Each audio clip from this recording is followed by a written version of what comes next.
Mas em Isaías, confere comigo, 53, versículo 7. Ele foi oprimido e afligido, mas não abriu a sua boca. Como um cordeiro foi levado ao matadouro, e como ovelha muda perante os seus tosquiadores, assim ele não abriu a sua boca. Ele não falou, ele não esperneou, ele não fez. É como se ele fosse dominado pelos homens, como se ele fosse criado para ser morto. E como ovelha muda, ele não teve nenhuma reação. Nosso Senhor, o nosso Deus da glória, ele não teve reação, ele não se opôs, ele permitiu com que o homem o afligisse. 1 Pedro capítulo 1, a partir do versículo 18. Sabendo que não foi com coisa corruptível, coisa que perece, que estraga, que enferruja, que acaba, como prata ou ouro, ou qualquer coisa, que foste resgatado pela vossa vã maneira de viver, que por tradição recebeste dos vossos pais. Não foi com qualquer coisa, entendam isso em nome de Jesus. Não foi com algo perecível, mas com o sangue de Cristo, que é precioso. E ele continua dizendo assim, versículo 20, o qual, na verdade, em outro tempo foi conhecido, ainda antes da fundação do mundo, mas manifestado nestes últimos tempos por amor de vós. Versículo 21.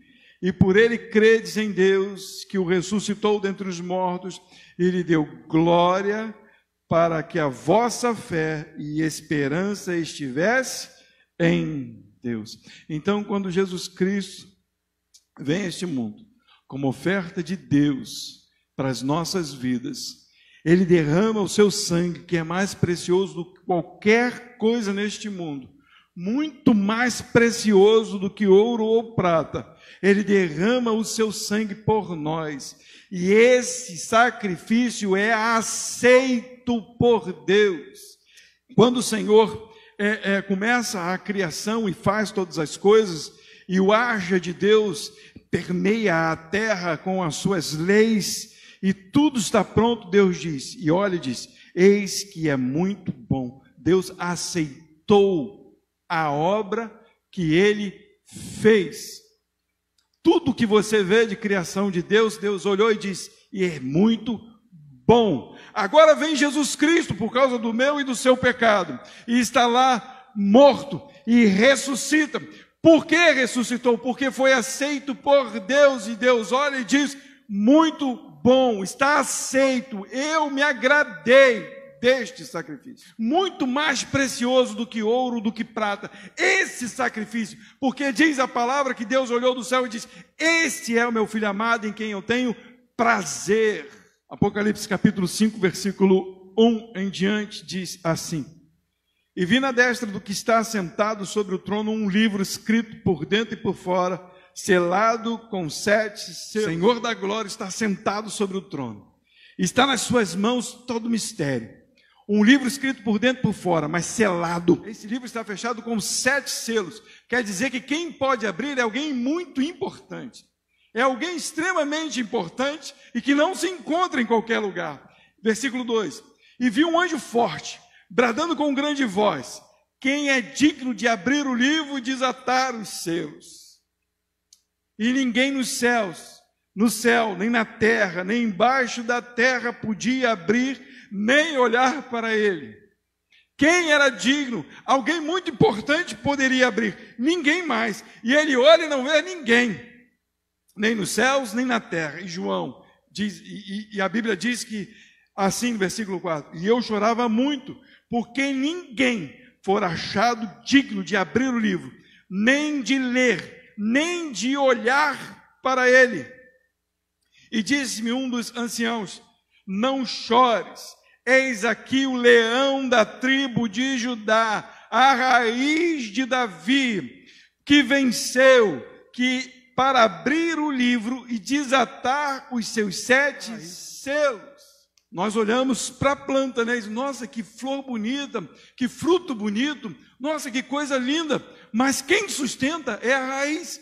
Então ele é denominado como a raiz de Davi, o reino eterno, mostrando que a força vem dele. Ele é o leão, então ele é digno. E diz mais, olhei, acabar de ler, dizendo assim no finalzinho, diz, que venceu para abrir o livro e desatar os seus 7 selos.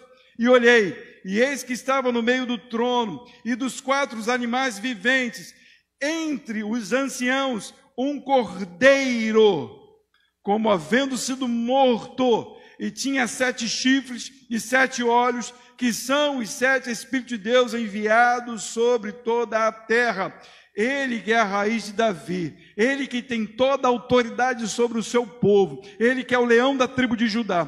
Quando João olha, vê entre todos os seres dos céus um cordeiro como se tivesse sido morto, um cordeiro inofensivo como se tivesse sido morto, mas sobre este cordeiro está toda a autoridade. Ele tem 7 chifres. O que a gente entende de chifres? A autoridade, poder, conhecimento, reino, governo está sobre a vida daquele inocente, daquele santo. Olha como diz, e veio, versículo 7, e tomou o livro da destra daquele que está assentado no trono. Ele tem autoridade de tirar o livro da mão de Deus. Ele que se fez homem tem a autoridade agora de tirar o livro da mão de Deus. E diz, e havendo tomado o livro, versículo 8, os 4 animais e os 24 anciãos prostraram-se diante do cordeiro, tendo todos eles harpas e salvas de ouro, cheios de incensos, que são as orações dos santos. E cantavam um cântico dizendo, digno és de tomar o livro, de abrir os seus selos, porque foste morto, e com o seu sangue compraste para Deus toda a tribo, língua, povos e nações, e para o nosso Deus nos fizestes reis e sacerdotes, e reinaremos sobre a terra. Essa oferta de Jesus, do Cordeiro de Deus que tira o pecado do mundo, estando ele diante de Deus, agora além de nos revelar todos os mistérios, ele ainda nos faz reis e sacerdotes. Hoje nós reinamos em Cristo no mundo para proclamar este reino saudável, este reino eterno, este reino puro por toda a terra.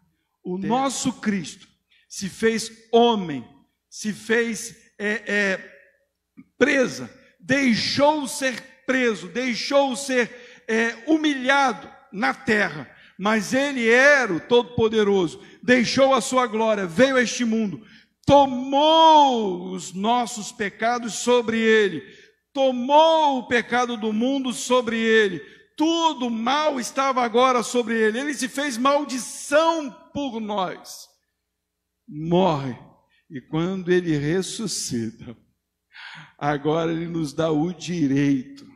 Quando se fala que o Cordeiro está diante daquele que está sentado ao trono, está dizendo que agora eu e vocês temos acesso a Deus. Deus olha para o Cordeiro, Deus não olha para você, Deus olha para o Cordeiro e vê o seu sacrifício. E agora temos acesso ao trono de Deus. A esse louvor, a esta glória, não só está permeando os céus, mas está sobre a vida da igreja. E isso é precioso demais. Apocalipse capítulo 7, a partir do versículo 9. Depois dessas coisas olhei, e eis aqui uma grande multidão, a qual ninguém podia contar, de todas as nações e tribos e povos e línguas que estavam diante do trono e perante o Cordeiro, aquele que deu acesso, trajando vestes brancas e com palmas nas suas mãos, e clamavam com grande voz dizendo, salvação ao nosso Deus que está sentado no trono e ao Cordeiro. E todos os anjos estavam ao redor do trono, e todos os anciãos e dos 4 animais, e prostraram-se diante do trono sobre os seus rostos, e adoraram a Deus, dizendo, amém, louvor e glória e sabedoria e ações de graça e honra e poder e força ao nosso Deus para todos sempre. Amém. E um dos anciões me falou dizendo: estes estão vestidos de vestes brancas. Quem são? De onde vêm? E disse-lhe: Senhor, tu sabes. E ele disse-me: estes são os que vieram da grande tribulação e lavaram suas vestes e as branquearam no sangue do Cordeiro. Estes tiveram acesso, estes tiveram livre acesso, porque suportaram o mal que estava na terra, suportaram a tribulação, passaram com perseverança, entenderam que sofreriam muitas coisas, mas perseveraram até o fim. Lavaram as suas vestes do sangue do Cordeiro, entenderam que com o sangue dele, algo muito mais precioso que no mundo, tiveram e obtiveram salvação. Está falando de nós, a igreja, versículo 15, por isso estão diante do trono de Deus, e o servem de dia e de noite no seu templo, e aquele que está sentado sobre o trono os cobrirá com a sua sombra. Percebe? Nunca mais terão fome, nunca mais terão sede, nem sol, nem calor, nem coronavírus, nem tuberculose, nem velhice, nem caduquice alguma cairá sobre eles. Não haverá mais choro, não haverá mais prantos por causa do Cordeiro de Deus, que tira o pecado do mundo. O Senhor nos resgatou para que a gente pudesse estar diante dele com as vestes brancas, sem pecado. Versículo 17 diz: porque o Cordeiro que está no meio do trono os apacentará e lhes servirá de guia para as fontes vivas das águas, e Deus limpará dos seus olhos toda lágrima.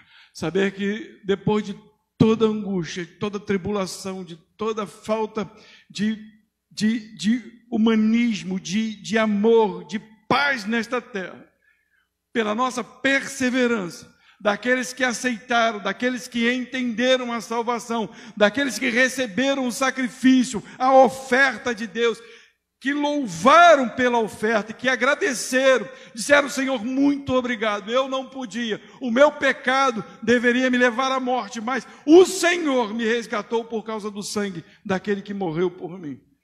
E agora, Ele nos faz herdar com Ele, e a palavra diz que Ele vai levar as fontes de águas vivas. Fonte de água viva. Isso quer dizer que Ele vai nos mostrar todo o conhecimento, toda a sabedoria, toda a revelação, toda a ciência que há em Deus. Essas são as fontes. A palavra, algumas pessoas acham que no céu é algo sem graça, algo que deve ser todo mundo parado, e eu costumo dizer isso aqui na casa, né? E está lá um velhinho de barba branca, sentado com um cajado na mão, e os crentes, né, aqueles que aceitaram Jesus, que querem ir para o céu, sentados nos banquinhos, igual os velhos na praça, jogando dominó, sem graça nenhuma. Mas Ele nos revela que todas as fontes de água, o Cordeiro nos levará a beber. Quer dizer que nós conheceremos da essência de Deus. E quando passar a eternidade, continuar a eternidade, porque a eternidade não se passa, não tem fim, nós continuaremos conhecendo, continuaremos bebendo dessa fonte. Não é muito legal quando vocês chegam a algum lugar e vocês descobrem uma coisa? Caramba, eu não sabia disso. Não dá uma alegria? Caramba, que legal! Esse negócio funciona desse jeito, te dá uma alegria, né? Agora você imagina Deus se revelando todos os mistérios escondidos, todos os dias, trazendo alegria e gozo eterno à tua vida. Não haverá mais sofrimento, haverá paz. E eu louvo a Deus por isso, porque Ele se revelou a nós, Ele se deu por nós.